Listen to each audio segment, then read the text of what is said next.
माननीय दिनकर अण्णा पाटील यांना विनंती करतो की आपण मनसेचे संस्थापक अध्यक्ष माननीय राजसाहेब ठाकरे यांचा सत्कार करावा। माननीय दिनकर अण्णा पाटील यांना विनंती करतो की आपण संस्थापक अध्यक्ष माननीय राजसाहेब ठाकरे यांचा सत्कार करावा।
सगळ्यांना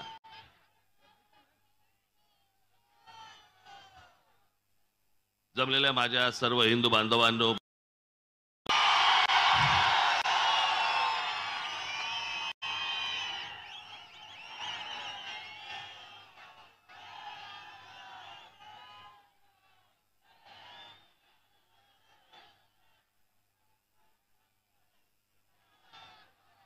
आज विधानसभेच्या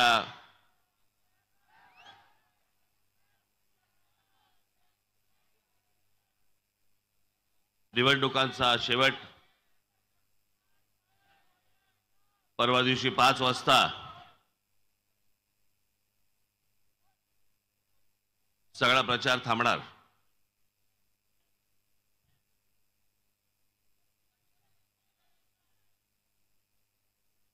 जेव्हापासून आचारसंहिता लागली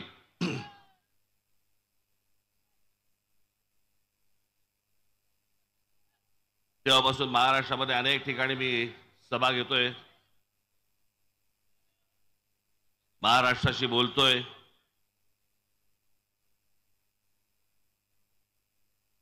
माझं म्हणणं मांडतोय, मत मांडतोय।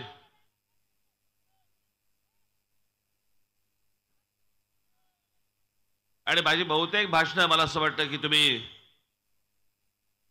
टेलिव्हिजनवरती नाही तर युट्यूबवरती नाही तर मोबाईलवरती कुठेतरी सगळीकडे पाहिली असतील।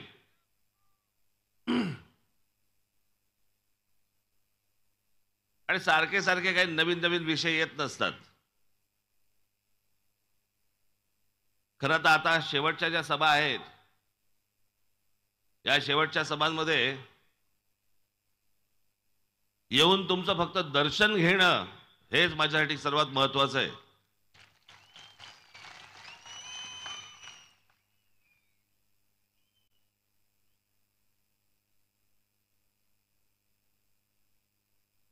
असे कमी मतदारसंघ आहेत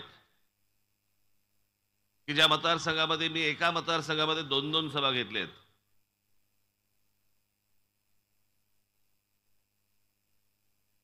त्यातला हा एक मतदारसंघ आहे आमच्या दिनकर रावांचा।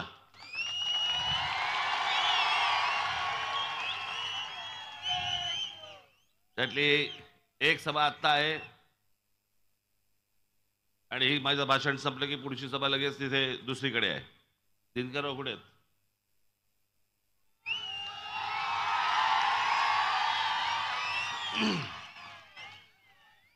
मी आता दिनकर रावांना सांगितलं, म्हटलं तुम्ही पुढच्या सभेला जा आणि तिकडे भाषण सुरू करा, म्हणून मी तुमची परवानगी मागतोय की त्यांना पुढे जाण्यासाठी आपण सर्वांनी परवानगी द्यावी।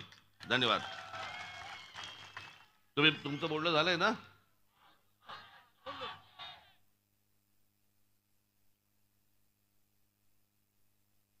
अजून आहेत?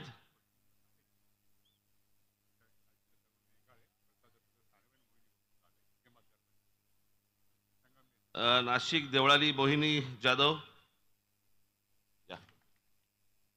नाशिक पूर्व प्रसाद सानप आणि नाशिक इगतपुरी त्र्यंबकेश्वर काशीनाथ बेंगाळ. तुमची भाषणं झाली आहेत. तुम्ही तिघे आता पुढच्या सभेला जा, मी येतो. तिथेही लोक थांबली असतील ना. महाराष्ट्राचे अनेक विषय असे आहेत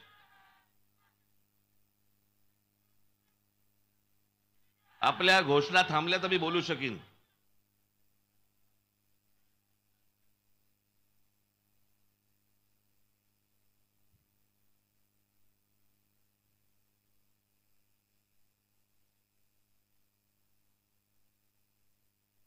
मला फक्त आपल्याला कल्पना द्यायची आहे, जाणीव करून द्यायची आहे, आणि आपण कुठेही गाफील न राहता न विसरता गेल्या 5 वर्षामध्ये जे महाराष्ट्राचं राजकारण झालं हे 20 तारखेला मतदान होईपर्यंत विसरू नका. ज्या प्रकारचं गलिच्छ राजकारण या महाराष्ट्राने गेल्या 5 वर्षामध्ये पाहिलं हे भारताच्या इतिहासामध्ये कोणत्याही राज्यामध्ये आजपर्यंत कधीही कोणी पाहिलं नाही. इतकं गलिच्छ राजकारण महाराष्ट्राने पाहिलं.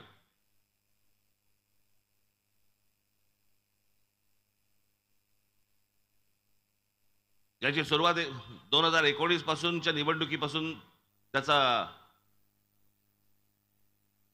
निकाल लागला तेव्हापासून या सगळ्या गोष्टी सुरू झाल्या. मी आज फक्त तुमच्या समोर काही फरक सांगण्यासाठी इथे उभा आहे की मी कशा प्रकारचा विचार करतो आणि बाकीचे लोक कशा प्रकारचा विचार करतात.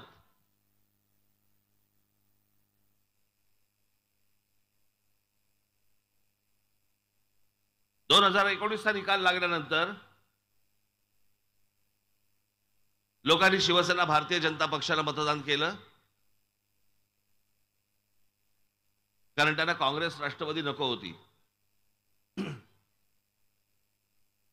लोकांनी काँग्रेस राष्ट्रवादीला मतदान केलं कारण त्यांना शिवसेना भारतीय जनता पक्ष नको होता.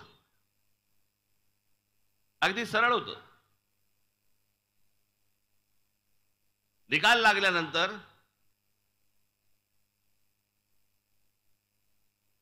तुम्हाला कोणालाही न सांगता, तुमचा कोणालाही विश्वासात न घेता, आधी कोणत्याही गोष्टी न बोलता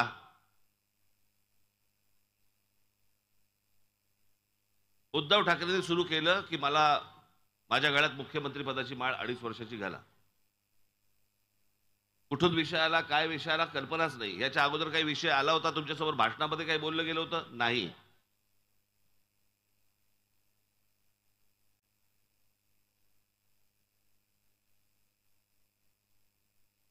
पण ज्यावेळेला त्यांच्या लक्षात आलं की माझ्याशिवाय सत्ता बसू शकत नाही भाजपची, त्यावेळेला पिळायला सुरुवात झाली. ज्यामध्ये महाराष्ट्राचं हित असतं तरी मी समजू शकलो असतो. पण करायचं काय होतं? फक्त माझ्या गळ्यात मुख्यमंत्री पदाची माळ घाला. फक्त स्वार्थाचा विचार.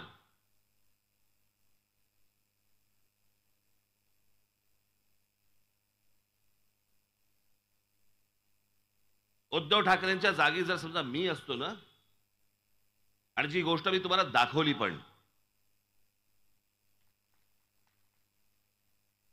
या लोकसभेच्या निवडणुकीला पंतप्रधान ज्या वेळेला शिवतीर्थावरती आले होते, शिवाजी पार्क मैदानावरती आले होते, पंतप्रधानांच्या अगोदरच्या भाषणात मी त्यांना सांगितलेल्या 5 गोष्टी होत्या. त्या 5च्या 5 गोष्टी या महाराष्ट्र हिताच्या होत्या, माझ्या हिताच्या नव्हत्या.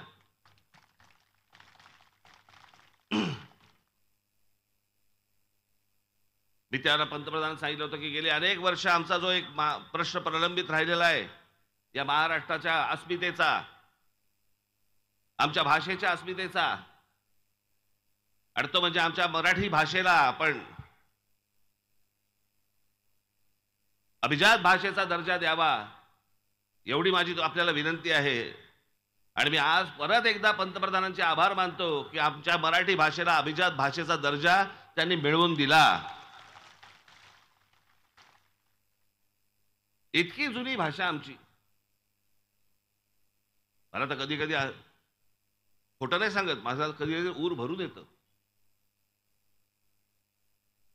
काहीतरी विचार करून बघा की अरे छत्रपती शिवाजी महाराज आमची जी भाषा बोलायची घरात किंवा बाहेर, ती भाषा मी बोलतो. आमचे ज्ञानेश्वर माऊली जी भाषा बोलायचे ती भाषा मी बोलतो. आमचे संत तुकाराम महाराज जी भाषा बोलायची ती मराठी भाषा मी बोलतो. या महाराष्ट्रात माझा जन्म झाला. डॉक्टर बाबासाहेब आंबेडकर जी भाषा बोलायचे त्या मराठी भाषेमध्ये मी बोलतो. आमचे ज्योतिराव फुले जी मराठी भाषा बोलायचे त्या भाषेमध्ये मी बोलतो. मी मराठी आहे, अहो याचा आपल्याला अभिमान असला पाहिजे.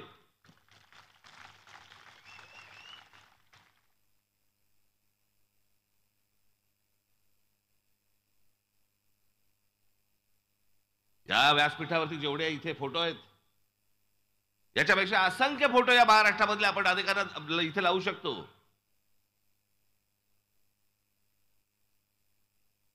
आणि ही जी आपल्याकडे श्रीमंती आहे ना, ही श्रीमंती देशाच्या कोणत्याही राज्याकडे नाहीये. ती श्रीमंती फक्त आपल्याकडे आहे.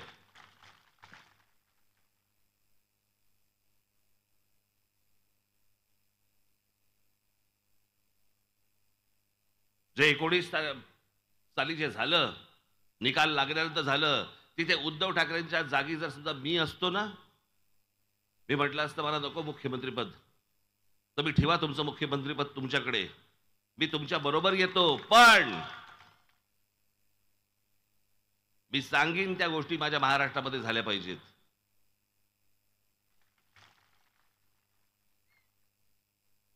त्यातले अनेक विषय असतील. मी आज आपला जाहीरनामा मी आपला प्रसिद्ध कालच केलेला आहे, त्याच्यामध्ये अनेक विषय आहेतच. त्या अनेक विषयांपैकी मी एक विषय सांगितला असता की खड्डे न पडणारा, कोणतेही अडथळे न येणारा असा मुंबई नाशिक जो रस्ता आहे, हा मला पहिल्यांदा तुम्ही करून द्या.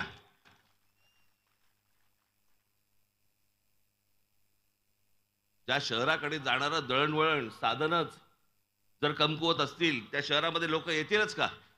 प्रगती होईलच कशी? आज पुणे जिल्ह्यामध्ये इथे इतक्या इतक्या इंडस्ट्रीज आल्या, इतके उद्योग आले. कसे आले? ज्यावेळेला रस्ते चांगले झाले, मुंबई पुणे रस्ता चांगला झाला, दळणवळणाची साधनं झाली.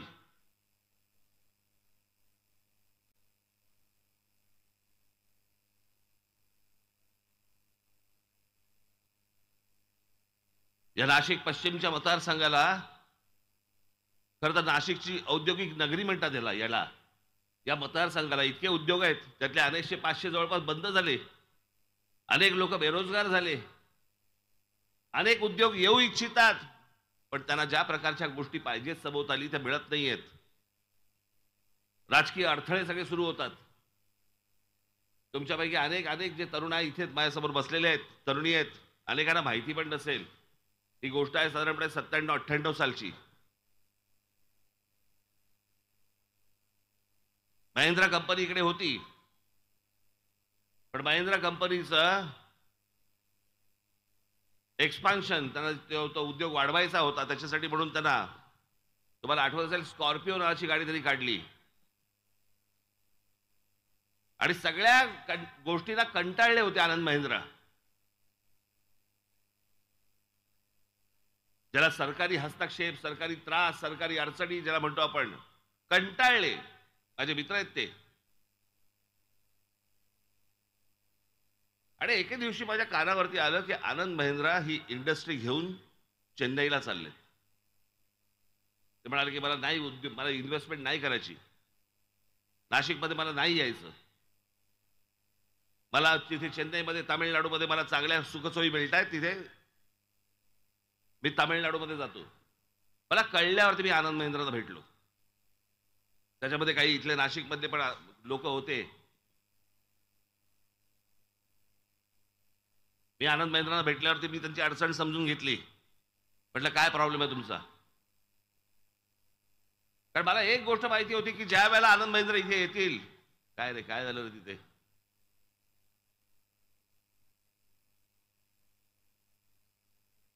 कोणाला काय लागलं नाही ना? सगळे व्यवस्थित आहात ना? आजूबाजूचं बोलतोय की बघून घ्या एकदा.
सचिन गुळवे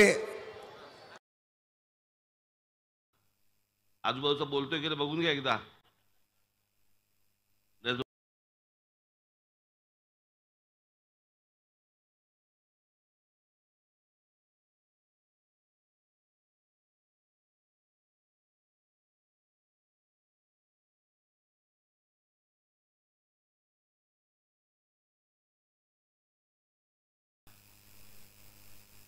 सगळे व्यवस्थित आहात ना?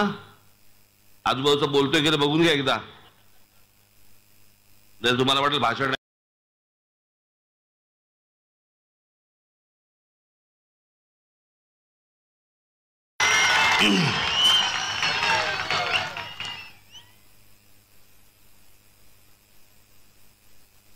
मी काय नाशिकचा नागरिक होतो का? पण मी महाराष्ट्राचा नागरिक होतो. माझ्यासाठी सगळी शहरं माझ्यासाठी महत्वाची आहेत. माझ्या महाराष्ट्रामधल्या प्रत्येक तालुक्यामध्ये प्रत्येक जिल्ह्यामध्ये उद्योग आले पाहिजेत. माझ्या महाराष्ट्रामधल्या प्रत्येक तरुणीला जिथे राहतोय तिथे रोजगार मिळाला पाहिजे.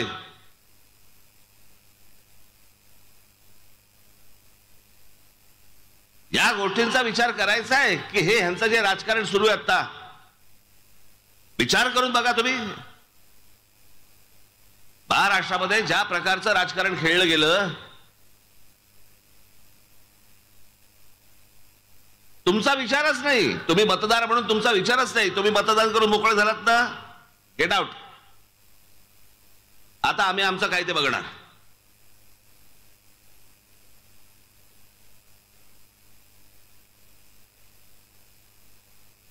म्हणजे मतदारांनी हा पक्ष नको किंवा हा उमेदवार नको म्हणून या उमेदवारावरती बटण दाबलं आणि हा उमेदवार निकालानंतर पैसे घेऊन यांच्या बरोबर गेला. अरे मग त्याच्या आधी तुम्ही हेच बटन दाबलं असतं ना. जर ह्याला इथेच जायचं होतं पैसे घेऊन, हे पैसे घेऊन ज्या वेळेला अशा प्रकारचं स्थलांतर दुसऱ्या पक्षामध्ये ज्यावेळेला करतात, एक पक्षाच्या पक्ष उठून ज्यांच्या विरोधात निवडणुका लढवल्या त्यांच्या बरोबर जाऊन बसतो, हा तुमच्या मताचा अपमान नाहीये?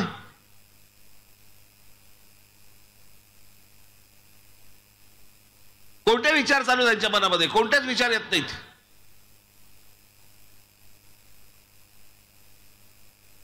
जाहीरनाम्यामध्ये काय टाकतात तर म्हणे छत्रपती शिवाजी महाराजांची जिल्ह्या जिल्ह्यात मंदिरं बांधणार. काय डोकं आहे बघा यांचं. इथे मुलं शिक्षणापासून वंचित आहेत. ज्या महाराष्ट्रामध्ये विद्या मंदिरं बांधायला पाहिजेत आणि छत्रपती शिवाजी महाराजांचे गडकिल्ले चांगले केले पाहिजेत, त्याच्याऐवजी आम्ही शिवाजी महाराजांची मंदिरं बांधतोय. महाराजांना तरी पटेल का? महाराजांना तरी आवडेल काही गोष्ट? हे यांचं डोकं. तुमच्याकडे बघण्याचा दृष्टिकोन, महाराष्ट्राकडे बघण्याचा दृष्टिकोन.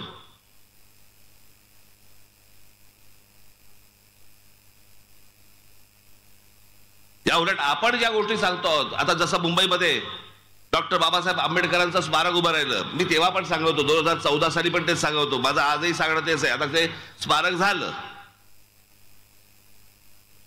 पण जर या महाराष्ट्राची सत्ता माझ्या हातामध्ये जर आली, डॉक्टर बाबासाहेब आंबेडकरांच्या नावाने मी जगातलं सगळ्यात मोठं वाचनालय हे महाराष्ट्रामध्ये काढेन. जगभरामधनं लोक ज्ञानासाठी म्हणून तिकडे आले पाहिजेत, वाचनासाठी तिकडे आले पाहिजेत, ज्ञान मिळवायला आले पाहिजेत. ही खऱ्या अर्थाने आमच्या डॉक्टर बाबासाहेब आंबेडकरांना श्रद्धांजली असेल.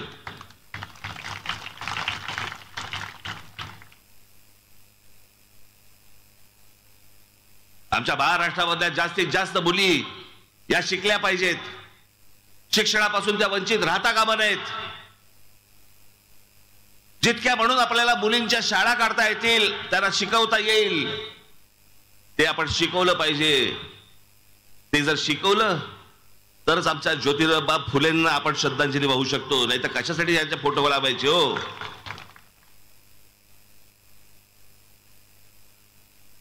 आज माझ्या ग्रामीण महाराष्ट्रामधला तरुण तरुणी शहराकडे येत आहेत शेती सोडून. माझ्या शहरामधले, नाशिक मधले, पुण्यामधले, मुंबई मधली मुलं मुली देश सोडून चाललेत बाहेर.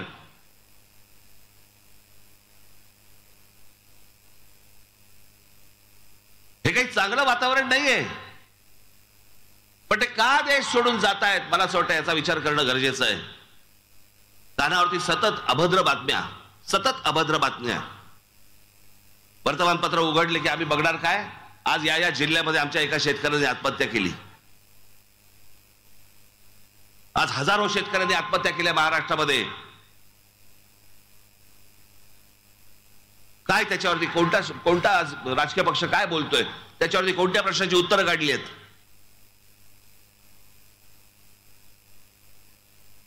काही किंमत, माणसाची नावाची काही किंमतच नाही. कोण शेतकरी आत्महत्या करतायत, कितवा गेला, इतका गेला, बरं ठीक आहे आज इतका गेला.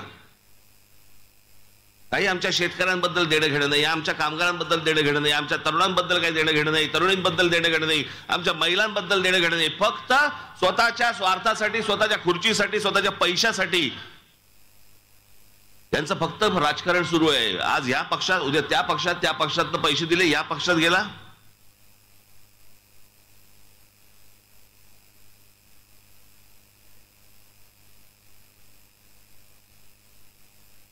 हे सगळं राजकारण, ह्या निवडणुका, बस रे खाली बस. काय स्टॅच्यू ऑफ लिबर्टी आहेस काय? बस खाली ठेवते, आता नंतर करते उद्योग.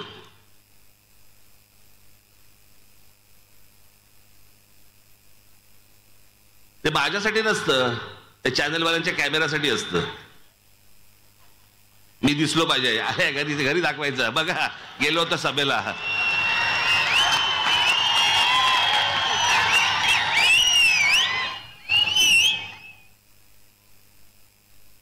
साधी गोष्ट, तर एवढा लांबून काय वाचू शकतो का मी?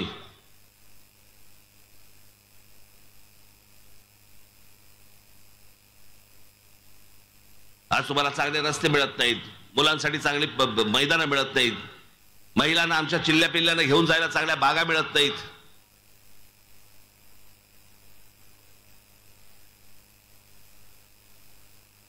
रस्त्याने गाडी चालवायला ट्रॅफिक जाम, फुटपाथने काही नाही, सगळे फेरीवाले बसले आहेत. बाकी या सगळ्या तुमचे ज्या व्यथा आहेत ना, या ज्या सगळ्या तुमचे जे त्रास आहेत ना, या त्रासाकडे तुमचं लक्ष जाऊ नये याच्यासाठी म्हणून या राजकारण्यांनी एक उपाय शोधलाय. मी काय बोलतोय हे गांभीर्याने नीट विचार करा, घरी गेल्यानंतर पण विचार करा या गोष्टींचा. हे जी शहरं सगळी बकाल झालेली आहेत ना, त्याच्यात तुम्हाला चालताना त्रास होतो, राहताना त्रास होतो, पाण्याचे प्रश्न, विजेचे प्रश्न, सगळ्याच गोष्टींचे जे प्रश्न आहेत, जे प्रश्नांची उत्तरं सापडत नाहीत आणि ते प्रश्न सोडवले जात नाहीत, पण त्या गोष्टींकडे तुमचं लक्षच जाऊ नये. या सगळ्या राजकारण्यांनी व्यवस्थित सोय करून ठेवली आहे ती. आणि आमच्याकडच्या महाराष्ट्रामधले अनेक लोक त्या सगळ्या गोष्टींना, ती जी भुरळ घातलेली आहे त्याला बळी पडतायत. आणि ती गोष्ट म्हणजे जाती जातीमध्ये द्वेष निर्माण करणं. महाराष्ट्रामध्ये आजपर्यंत काही जाती पाहिल्या नव्हत्या काय? प्रत्येकाला आपापली जात प्रिय असते, प्रत्येकाला आपापल्या जातीवरती प्रेम असेल. पण 1999 साली शरद पवारांच्या राष्ट्रवादी काँग्रेसचा जन्म झाल्यानंतर या महाराष्ट्रामध्ये जाती जातीचं स्वतःबद्दलचं प्रेम सोडून द्या, दुसऱ्या जातीबद्दलचा द्वेष निर्माण करायला सुरुवात केली. तू कोण आहे मराठा, तू कोण आहे ब्राह्मण, तू कोण आहे माळी.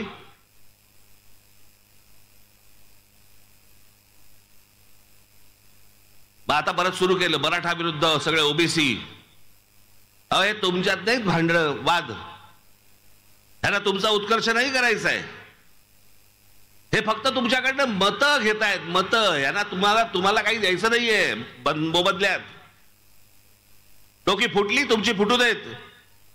फुटलेल्या डोक्याने मतदानाच्या दिवशी या, मतदान करा. आम्हाला दुसऱ्या दिवशी मेलात तरी चालेल.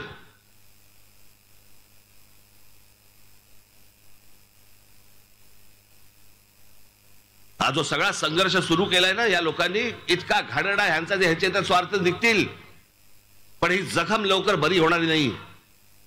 माझी तुम्हाला सगळ्यांना हात जोडून विनंती आहे, तुम्ही एक महाराष्ट्र म्हणून एक राहायला पाहिजेत. या लोकांच्या नादी लागू नका. माझ्यासाठी जशी माळी ही जात जशी प्रिय आहे, तशी मराठा माझ्यासाठी प्रिय आहे, तशी ब्राह्मण प्रिय आहे, तशीच माझी आगरी प्रिय आहे. माझी सगळ्या जाती माझ्यासाठी प्रिय आहेत.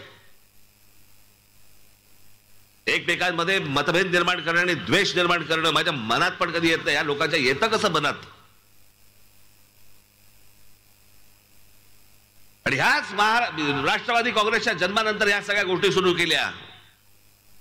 होय, मी तुम्हाला थेट सांगतोय, राष्ट्रवादी काँग्रेसच्या जन्मानंतर शरद पवारांनी या महाराष्ट्रात हे राजकारण करायला सुरुवात केली. तोपर्यंत आमच्या मनात पण कधी येत नव्हतं.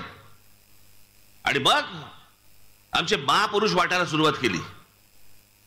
आमचे छत्रपती शिवाजी महाराज मराठ्यांचे, डॉक्टर बाबासाहेब आंबेडकर आमचे दलितांचे, ज्योतिराव फुले आमचे माळ्यांचे, लोकमान्य टिळक आमचे ब्राह्मणांचे.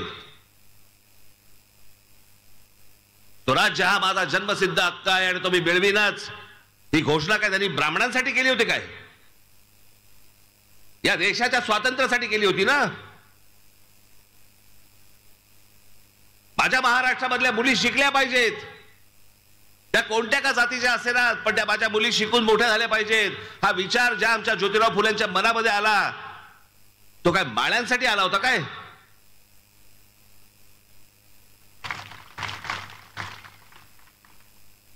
अठरा पगड जातीला एकत्र घेऊन स्वराज्याची स्थापना करणारे आमचे शिवछत्रपती, त्यांनी हा महाराष्ट्र मराठ्यांचा व्हावा किंवा मराठ्यांसाठीचा लढा आहे असं केलं होतं का? हे घाण राजकारण गेल्या 25-30 वर्षामध्ये या शरद पवार साहेबांनी इथे महाराष्ट्रामध्ये आणलं.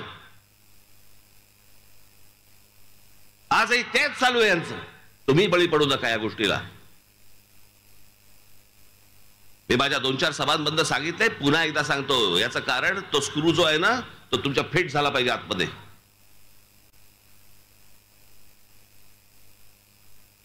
मी तुम्हाला मुद्दामून जात सांगणार नाहीये, पण मराठवाड्यामधली गोष्ट तुम्हाला सांगतोय. ज्या प्रकारची गोष्ट मराठवाड्यामध्ये सुरू आहे, अत्यंत दुर्दैवी, अत्यंत दुर्दैवी. एका समाजामधली एक व्यक्तीचं निधन झालं, त्या घरामध्ये फक्त 3 माणसं होती. त्या व्यक्तीला तिरडीवरून उचलून न्यायला 4था खानदान होता. बाहेरची लोक होती ती वेगळ्या समाजाची होती. एरवी इतकी वर्ष खेळीमेळीने राहणारी सर्व लोक तिथे तिरडीला खांदा द्यायला तयार नव्हती. कारण ज्याच्या घरातला जो गेलाय तो वेगळ्या समाजातला आहे, आम्ही वेगळ्या समाजातले आहोत, आम्ही वेगळ्या जातीचे आहोत. मग 6 तास ते थांबले, त्यांचे नातेवाईक आले आणि नातेवाईक आल्यानंतर मग तो 4था खांदा मिळाला. मग ती तिरडी उठली आणि मग स्मशानामध्ये गेले. हा महाराष्ट्र आपल्याला पाहिजे? ही घाण आपल्याला पाहिजे महाराष्ट्रामध्ये? अहो, याच्याबद्दल तर आम्ही बोलत होतो. उत्तर प्रदेश आणि बिहार आणि या सगळ्या राज्यांमध्ये या सगळ्या प्रकारच्या गोष्टी या जातीवर होतात.